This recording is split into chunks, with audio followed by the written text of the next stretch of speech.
Ladies and gentlemen, my name is Darth Toucan, and today I like to announce my journey of collecting every Glup Shitto action figure ever made. Now you're probably asking yourself, why is this man wasting his time, his money, collecting action figures of background Star Wars characters that nobody cares about, nobody knows? That's a pretty good question, I'm not going to lie. I love Star Wars. To me, there is nothing like Star Wars. It's always been with me my entire life. I still remember being 4 years old and watching A New Hope Christmas Day for the first time. I think that was my big gift, was all Star Wars DVDs. And I still vividly remember seeing Darth Vader come out during the Tantive 4 boarding scene and just being amazed. That being said, my love has definitely evolved over time to where I just love the background characters. Like they're so cool in their design, and that's why I love these Glup Shittos so much. Is their design. You could see the effort that went into creating this huge world. This guy's really having fun over here. This huge world of different species, characters. It's really something cool. That being said, this is number 0 of the series.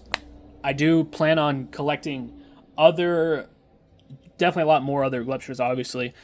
I'm going to do it in groups. So the next group I'm going to be focusing on is obscure Jedi Council members.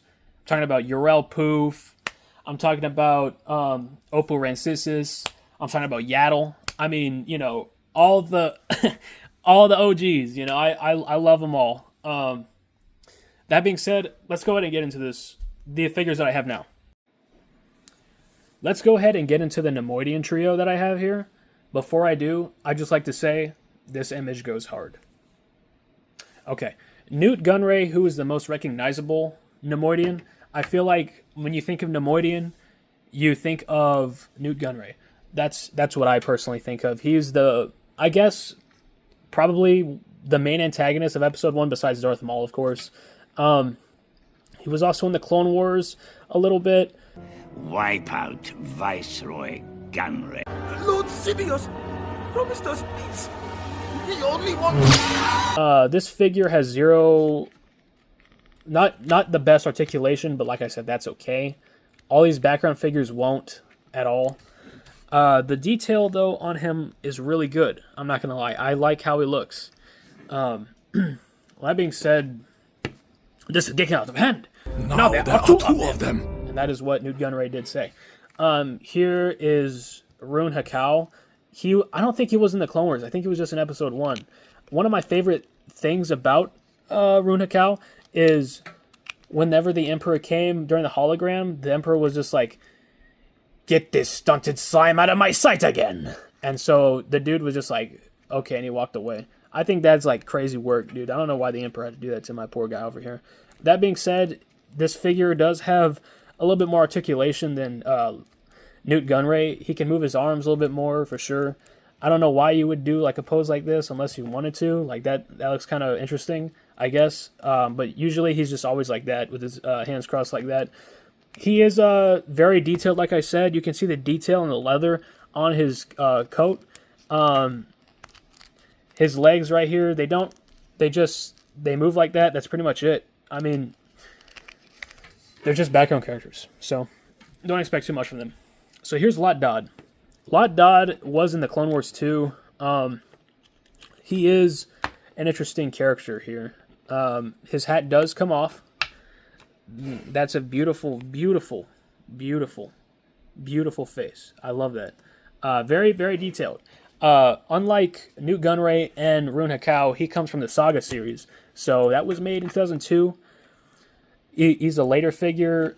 A lot of these figures, they come with a stand. The Episode 1 figures, he doesn't. So he kind of just stands there, which is not bad. He has enough support where he can stand. Unlike Rune Hakau, if you just like do this a little bit, yeah, he's gonna, well, I guess that kind of, superseded what I just said. That being said, I love the 3 of these figures. I think they look great all together.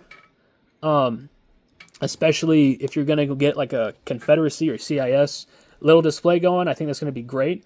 That's going to be definitely one of the areas of characters I will touch on. Wat Tambor, all those characters are going to look great together, especially in this setting with all these Glup Shittos. That being said, let's go on to the next character. Hello there, you big boss Nass, your honor. Boss Nass appeared in episode 1. He didn't appear in anything after that. He was very memorable for the, and that's pretty much it. He's a funny looking guy, and that's why people like him so much. I think the picture on his stand does him a lot of justice. I love that picture. This is another The Phantom Menace series action figure. All of these are, except for, like I said, Lot Dodd. This is the only pose you can really do with him. I think it looks exceptional. I think that's a really good pose for my boy Boss Nass. Let's get on to my last action figure of the day. Credits? Credits don't work on me. Only money. I just died on your arms. Now, Watto, in my opinion, is the best Glup Shitto from episode 1. No, you could say Ben Quadraneros. What about Quinlan Voss? What about Gasgano? What about Bub Dolt or Dud Bolt? I disagree. I think Watto honestly embodies what a Glup Shitto should be. A very strange design with a just a crazy. He's just crazy. Like I just love this guy. There's just something about him, man. I don't know. He just strikes my fancy. I don't know.